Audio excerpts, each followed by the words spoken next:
Solace international school Pulwama, very big hand. आप इनके कदमों की आहट देखिए, आप इनके कदमों का चलना देखिए, आप इनकी टाइमिंग देखिए, और बहुत खूबसूरत तरीके से सोलेस इंटरनेशनल स्कूल पुलवामा का दस्ता, और उनके साथ मोहम्मद मुसैब के सबसे आगे Mohammad Musaib Solace international school के पुलवामा दस्ते के बाद अल हबीब पुलवामा की बच्चियां जोरदार तालियों के साथ इनका स्वागत करें। मंच के सामने से गुजरते हुए मेहमान खसूसी दाद दे रहे हैं।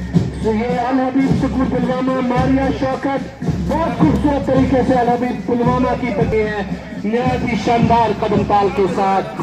अब band squad Pulwama head constable Mohammad Ashraf की अगुवाई में बहुत ही डीप ग्रीन कलर की यूनिफॉर्म में अब बैंड स्क्वाड का दस्ता हेड कांस्टेबल मोहम्मद अशरफ की अगुवाई में